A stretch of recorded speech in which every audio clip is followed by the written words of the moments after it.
अस्सलामुअलैकुम। अच्छा, आज जो टॉपिक पढ़ेंगे वो है रिसेप्टर्स फार्माकोलॉजी, यानी रिसेप्टर्स क्या होते हैं और कैसे ये काम करते हैं। इस टॉपिक का एक और नाम भी है जिसको बोलते हैं सिग्नलिंग मैकेनिज़्म। मतलब एक सेल से दूसरे सेल तक सिग्नल कैसे जाता है, ठीक है। वो रिसेप्टर्स के ज़रिए जाता है, पर कैसे जाता है, कौन कौन से टाइप्स हैं वो देखेंगे। देखिए, सबसे पहले तो बात आती है रिसेप्टर्स की। रिसेप्टर इटसेल्फ यानी कि होते क्या हैं, ठीक है। रिसेप्टर्स होते क्या हैं। देखिए, रिसेप्टर्स एक ऐसा मैक्रो मॉलिक्यूल है, ठीक है। ये मैं एक मिसाल एक रिसेप्टर बना रहा हूँ, ठीक है। रिसेप्टर एक ऐसा मैक्रो मॉलिक्यूल है जो कि जिस पे होते हैं लाइगेंड बाइंडिंग साइट, ठीक है। लाइगेंड बाइंडिंग साइट, ये रिसेप्टर है। इस पे एक कुछ साइट है, कुछ एरिया है, जगह है, ठीक है। उसको कहते हैं लाइगेंड बाइंडिंग साइट। तो लाइगेंड जो है वो आकर अटैच हो जाता है इस स्पेसिफिक एरिया पे। अब लाइगेंड क्या है वो डिटेल से देखेंगे, लेकिन सबसे पहले रिसेप्टर के बारे में पता होना चाहिए। तो रिसेप्टर क्या हुआ, तो मैं लिख रहा हूँ यहाँ पे, receptors are macro molecules on which ligands bind, ठीक है। ऐसा मैक्रो मॉलिक्यूल है जिस पे लाइगेंड बाइंड करता है। एज रिजल्ट उसके बरक्स क्या होता है, एज अ रिजल्ट क्या होता है, इट प्रोड्यूस या इट प्रोड्यूसेस बायोलॉजिकल एक्शन। इसका मतलब ये हुआ कि रिसेप्टर जो है वो ऐसा मतलब मैक्रो मॉलिक्यूल है, बड़ा है। एक होता है मैक्रो, एक होता है मैक्रो, एक होता है माइक्रो। मैक्रो बड़ा, माइक्रो छोटा, मतलब ये MA है तो ये बड़ा है, ठीक है। रिसेप्टर एक ऐसा बड़ा मॉलिक्यूल होता है जिस पर लाइगेंड आके बाइंड करता है। लाइगेंड के बाइंड करने के बाद उस पर कुछ चेंजेस आ जाते हैं और वो एक एक्शन शो कर देता है। एग्जाम्पल, यहाँ पर लाइगेंड आया, अटैच किया, तो ये बायोलॉजिकल कुछ एक्शन शो करेगा, ठीक है। इसकी एग्जाम्पल एक और समझते हैं कि रिसेप्टर एक ऐसा चीज़ है जो, मिसाल के तौर पर आप किसी एयरपोर्ट, किसी ऐसी जगह पर खड़े हैं जहाँ पर आपको अपनी फ्रेंड का वेट है, ठीक है। आप अपने फ्रेंड का वेट कर रहे हैं, जैसे ही आपका फ्रेंड मिसाल लाइगेंड है, जैसे ही आएगा तो आप उसको पहचान लेंगे, ठीक है। लाजमी बात, आप उसके रिसेप्टर है ना, आप उसको पहचान लेंगे। उसको पहचानने के बाद फिर उसको घर ले जाएंगे, मतलब वही उसका एक्शन हुआ। तो ये हो गया रिसेप्टर। अब लाइगेंड क्या होता है, ठीक है, वो क्या था, रिसेप्टर। ये लाइगेंड, लाइगेंड एक ऐसा सब्सटेंस होता है जो कि बाइंड करता है रिसेप्टर के साथ, इतनी सी बात है। लाइगेंड इज ए सब्सटेंस, ठीक है, विच बाइंड्स विथ रिसेप्टर्स। यानी लाइगेंड ऐसा केमिकल सब्सटेंस होता है जो कि आके अटैच हो जाता है किसके साथ, रिसेप्टर के साथ। अब वो लाइगेंड जो है कोई सिग्नल हो सकता है, कोई हार्मोन हो सकता है, कोई ड्रग हो सकता है, ठीक है। एग्जाम्पल लाइगेंड्स के क्या हैं, लाइगेंड जो है वो कोई ड्रग हो सकता है, ठीक है, कोई केमिकल हो सकता है, ठीक हो गया, कोई न्यूरोट्रांसमीटर हो सकता है, न्यूरो ट्रांसमीटर, ठीक है, न्यूरोट्रांसमीटर हो सकता है, कोई टॉक्सिन हो सकता है, ठीक है, कोई भी हार्मोन हो सकता है। मतलब ये है कोई सिग्नल हो, ठीक है, कोई सिग्नल हो, वो सिग्नल आएगा तभी तो रिसेप्टर के साथ बाइंड करेगा, बाइंड करने के बाद तभी तो एक्शन होगा, सही है। तो रिसेप्टर के साथ जो चीज़ बाइंड करेगा उसको लाइगेंड कहते हैं। वो लाइगेंड जो है कोई भी केमिकल जो है सिग्नल हो सकता है। ये हो गई रिसेप्टर की बात। इसके अलावा अगर एग्जाम्पल, ठीक है, मिसाल के तौर पर आपके पास बॉडी में एक सेल है, कोई लाइगेंड आता है, ठीक है, कोई लाइगेंड आता है, आके अटैच हो जाता है। अगर इसने बायोलॉजिकल एक्शन शो किया तो ये रिसेप्टर है। अगर इसने बायोलॉजिकल एक्शन शो नहीं किया तो वो रिसेप्टर नहीं है। इस बात का आपने बहुत अच्छी तरह ख्याल रखना है। मतलब क्या कि बाज़ औक़ात ऐसा होता है कोई भी सब्सटेंस आके अटैच तो हो जाता है सेल के साथ, पर वो एक्शन शो नहीं करता। एक्शन शो नहीं करता तो इसका मतलब है वो रिसेप्टर नहीं है। ठीक है, रिसेप्टर के लिए स्पेसिफिक बात ये है कि अटैचमेंट होने के बाद वो कुछ एक्शन शो करे, दैट इज़ रिसेप्टर, अदरवाइज वो रिसेप्टर नहीं है। इस बात का आपको पता होना चाहिए। इसके अलावा रिसेप्टर की बात कर रहे हैं तो हम यहाँ की एक छोटी सी क्लासिफिकेशन देखेंगे on the basis of location. अगर मैं कहूँ कि रिसेप्टर जो है ना उसको हम दो मेन क्लासीफाई में डिवाइड करते हैं एज अ बेसिस, मतलब इसकी क्लासिफिकेशन तो बहुत ज़्यादा है, लेकिन एक और क्लासिफिकेशन है जिसकी हम लोकेशन की बुनियाद पे करते हैं कि कौन सा रिसेप्टर कहाँ प्रेजेंट होता है। ठीक है, वहाँ पर कौन सा रिसेप्टर कहाँ प्रेजेंट होता है। तो सबसे पहला क्लास जो है उसको बोलते हैं ऐसे रिसेप्टर जो कि लिपिड इनसोल्यूबल हों। ठीक है, लिपिड इनसॉल्युबल, लाजमी बात है जो लिपिड इनसॉल्युबल होगा तो हम कहेंगे ये वो हाईली पोलर है। ठीक है, हम कहेंगे वो हाईली क्या है, पोलर है। लाजमी बात है वो पानी के साथ, पोलर का मतलब ये हुआ ना पानी के साथ डिजॉल्व हो, हाईली इनसॉल्युबल लिपिड है। ठीक है, तो एक तो ये हो गया। सेकंड क्लास इसका उलट होगा, लिपिड सॉल्युबल।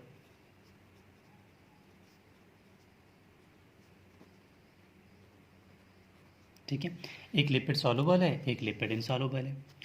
अब होता क्या है कि यहाँ पर मिसाल ये सेल है।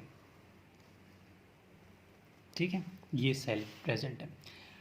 अगर सेल जो है वो लिपिड बाइलेयर है, आप सबको पता है इस बात का। अगर वो लिपिड इनसॉल्युबल है, ठीक है, वो लिपिड इनसॉल्युबल है तो वो लाजमी बात है वो जो रिसेप्टर होगा वो सेल के सरफेस पे होगा, क्योंकि वो अंदर तो नहीं जा सकता ना। सेल के अंदर तो यहाँ पर लिपिड बाइलेयर है ना, वो लिपिड इनसॉल्युबल है, वो आ भी जाएगा तो वापस चला जाएगा। क्यों? क्योंकि वो यहाँ पर लिपिड उसको आगे जाने देंगे ही नहीं।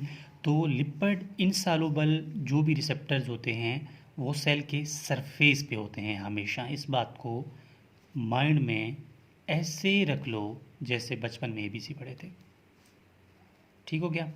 मतलब ये हुआ कि आपको ये पता होना चाहिए, बहुत ऑथेंटिक पॉइंट है कि अगर जो लिपिड इनसॉल्युबल या हाईली पोलर जो रिसेप्टर्स हैं वो कहाँ प्रेजेंट होते हैं, वो प्रेजेंट होते हैं सेल के सरफेस के ऊपर। ठीक हो गया? और जो लिपिड सॉल्युबल हैं, ठीक है, जो लिपिड सॉल्युबल हैं, सेल है लिपिड सॉल्युबल है, वो उनकी रिसेप्टर कहाँ प्रेजेंट होंगे। ठीक है, ये ऐसा सेल है, ठीक है, ऐसे बैठा हुआ है, ठीक है, इसके रिसेप्टर जो हैं वो सेल के अंदर ही होंगे। ठीक है, वो इसकी रिसेप्टर सेल के अंदर होंगी। क्यों? क्योंकि लिपिड सॉल्युबल है, जो भी आएगा न्यूरोट्रांसमीटर डायरेक्ट इसके अंदर आके इसके साथ जुड़ जाएगा। अब वो कौन से रिसेप्टर हैं या कौन से न्यूरोट्रांसमीटर हैं या कौन से लाइगेंड्स हैं जो कि लिपिड सॉल्युबल के साथ हैं, कौन से हैं वो लिपिड इनसॉल्युबल के साथ जो है वो एक्शन करते हैं।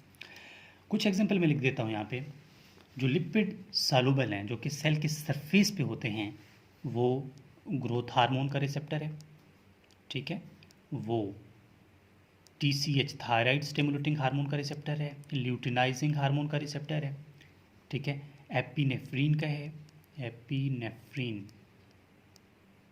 ठीक है, एपिनेफ्रीन का है। इसके अलावा नॉरएपिनेफ्रीन का है, डोपामीन का है। ये सेल के रिसेप्टर पे होते हैं, इसके रिसेप्टर हमेशा।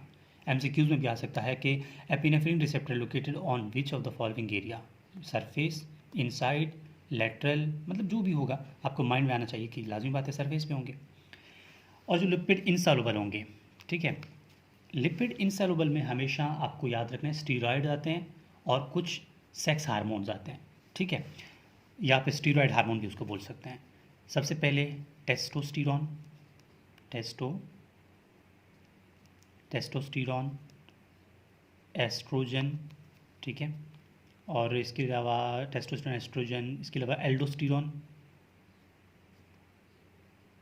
ठीक है, और विटामिन डी जो कि कोलेस्ट्रोल डेरिवेटिव्स है। कोलेस्ट्रोल डेरिवेटिव्स भी का कोई भी सब्सटेंस जो है वो लिपिड सॉल्युबल है, लाजमी बात है, कोलेस्ट्रॉल लिपिड ही है ना, लिपिड से तो बनता है, ठीक है। तो ये क्या होगा, लिपिड।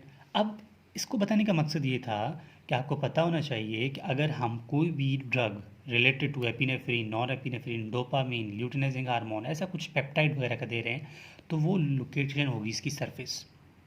अगर हम कोई भी ऐसा ड्रग दे रहे हैं जो कि लिपिड इनसॉल्युबल है, तो उसकी रिसेप्टर होगी सेल के इनसाइड, ठीक है। तो ये आपको पता होना चाहिए, ये बेसिक पॉइंट है।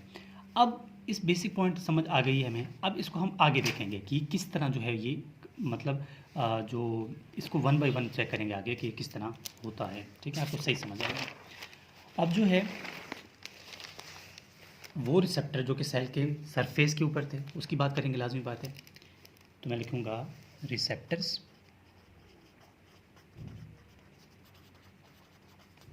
located within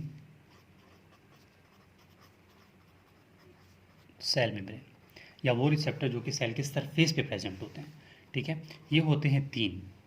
सबसे पहला, ठीक है, इसको छोड़, नाम लिखने से पहले इसको समझते हैं, फिर सही समझ आएगी, अदरवाइज ऐसे कोई फ़ायदा नहीं है। ये एग्जाम्पल हमारे पास जो है एक सेल है, ठीक हो गया। ये हमारे पास क्या है, एक सेल है।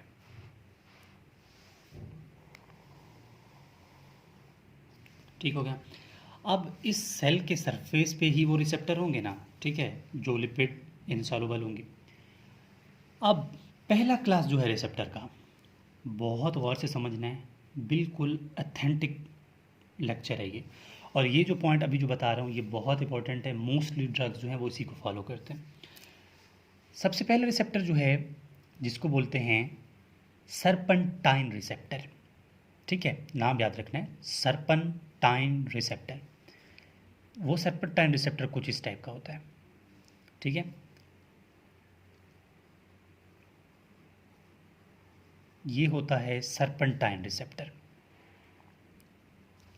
अब सवाल ये पैदा होता है कि इसको सर्पेंटाइन क्यों बोलते हैं, ठीक है, मैं लिख देता हूँ सर्पेंटाइन रिसेप्टर।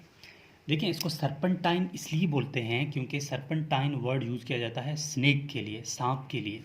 तो सर्पेंटाइन है ना, सांप शेप है ना ये, ठीक है, समझ आ गई पहला पॉइंट।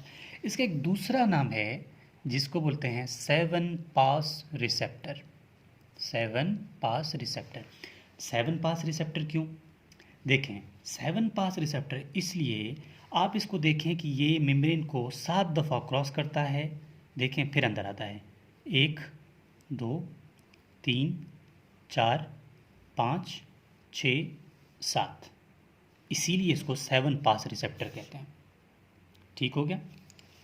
इसका एक और नाम भी है, थर्ड नाम, जिसको बोलते हैं जी प्रोटीन, जी प्रोटीन कपल्ड रिसेप्टर। इसको बोलते हैं जी प्रोटीन कपल्ड रिसेप्टर। क्यों, क्योंकि यहाँ पर ये जो डोमेन है इसका, इनसाइड वाला डोमेन या इफेक्टर डोमेन, ये इफेक्टर डोमेन कहलाता है। यहाँ पर एक प्रोटीन होता है बड़ा सा, इसको बोलते हैं जी प्रोटीन, इसके साथ अटैच होता है, इसीलिए इसको जी प्रोटीन कपल्ड रिसेप्टर भी बोलते हैं। अब जो जी प्रोटीन है वो इट्स सेल्फ, इसकी मतलब ओवरऑल जो है जी प्रोटीन है, जी प्रोटीन के भी अपने अपने कुछ हिस्से होते हैं, जैसे कि इसका अल्फ़ा यूनिट होता है, इसका बीटा यूनिट होता है और इसका गैमा यूनिट होता है, ठीक है। अब इन सबको, ठीक है, ये अल्फ़ा होता है, ये बीटा और गैमा होता है, ठीक हो गया। इन सबको अगर एक साथ देखा जाए तो इनको जी प्रोटीन कहते हैं, ठीक है। इसीलिए इसको serpentine due to snake shape, seven pass 7 दफ़ा ऊपर मतलब सेल की सरफेस को क्रॉस करता है, फिर साइड पे आता है। जी प्रोटीन कपल रिएक्शन इसीलिए क्योंकि इसके इन साइड पे किसके साथ अटैच होता है, जी प्रोटीन के साथ। यहाँ तक समझ आ गई होगी। अब क्या होता है, ये जो जी प्रोटीन है ये एक साथ जुड़े होते हैं, अल्फ़ा बीटा गैमा, लेकिन अल्फ़ा के साथ यहाँ पर एक और एनर्जी कंपाउंड GDP अटैच होता है, ग्वानोसिन डाइफॉस्फेट, ठीक है। ये इनएक्टिव फॉर्म में इसके साथ जुड़ा होता है। जब ये एक्टिव होगा फिर मैं मैकेनिज्म आगे बताऊंगा कि कैसे ये चेंज हो जाता है, क्या क्या होता है, ठीक है। यहाँ तक आपको सिर्फ इतना समझ आना चाहिए कि जी प्रोटीन होता है। ये तो हो गए पार्ट 1। मैंने कहा ना 3 टाइप होते हैं। पहला टाइप सर्पेंटाइन, 7 पास रिसेप्टर या जी कपल प्रोटीन। पार्ट 2 यानी कि सेकंड पार्ट, यानी कि 3 टाइप होते हैं ना जो कि सरफेस के ऊपर होते हैं रिसेप्टर्स। सर्पेंटाइन हो गए। सेकंड जो है उसको बोलते हैं, पहले मैं शेप बनाता हूँ। सेकंड जो रिसेप्टर होता है वो कुछ इस टाइप का होता है,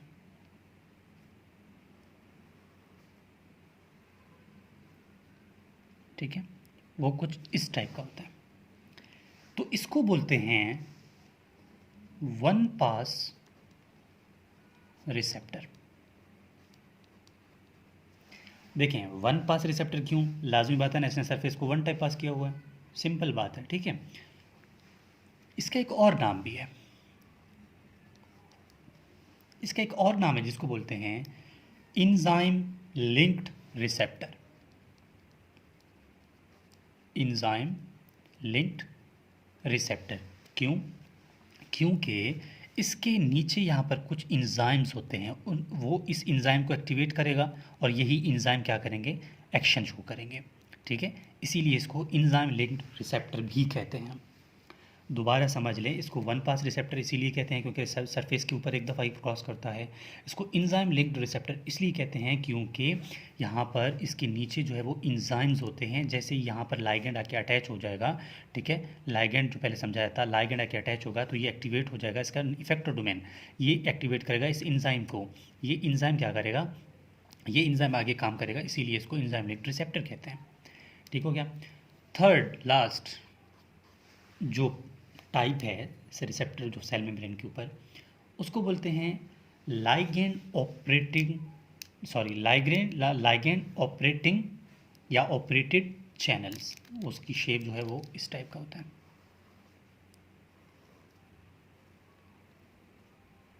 ठीक है, लाइगेंड ऑपरेटेड चैनल्स। तो यहाँ पर मैं लिख देता हूँ लाइगेंड ऑपरेटेड चैनल्स, ठीक हो गया। अब देखें लाइगेंड ऑपरेटेड चैनल्स या इसको आयन चैनल्स भी बोल सकते हैं, क्यों? क्योंकि इसी के ज़रिए या तो कुछ आयन्स यहाँ से सेल से बाहर जाएंगे, ठीक है, या फिर कुछ आयन्स इस सेल के अंदर आएंगे इसी रिसेप्टर्स के ज़रिए। अब तो ये ओवरऑल एक व्यू है, आप वन बाय वन इन सब को देखेंगे कि जो रिसेप्टर्स होते हैं ये सर्पेंटाइन कैसे काम करता है, आगे किस तरह काम करता है, वन बाय वन इन सब को हमने डिटेल से करना है, ठीक है। फिर लिपिड सोलुबल्स, मतलब ये तो लिपिड एनसोलुबल्स है ना जो सेल मेम्ब्रेन के ऊपर पड़े प्रेजेंट है, बाकी तो वन बाय वन सब कैटेगरी को देखना है। लेकिन इस वीडियो में सिर्फ और सिर्फ आपको यहाँ तक बताना था कि रिसेप्टर सेल मेम्ब्रेन के ऊपर कौन कौन से होते हैं, कैसे काम करते हैं, ठीक है। अब अगली वीडियो जो आएगी उसमें मैं डिस्कस करूँगा कि जो सर्पेंटाइन या 7 पास रिसेप्टर्स हैं या जी प्रोटीन कपल रिसेप्टर्स हैं वो कैसे काम करते हैं, ठीक है, सेल मेम्ब्रेन के ऊपर कैसे काम करते हैं। लाजमी बात है अब आप अगली वीडियो देखेंगे समझ आएगा, क्योंकि यहाँ पर सबसे पहले आके लाइगेंड बाइंड करेगा, लाइगेंड बाइंड करने के बाद सिग्नल यहाँ से ट्रांसफर होगा, ट्रांसफर होने के बाद इफेक्टर डोमेन एक्टिवेट होगा, ये इसको एक्टिवेट करेगा, कैसे होगा कैसे होगा, ये बिल्कुल अगली वीडियो की बातें हैं, ठीक हो गया।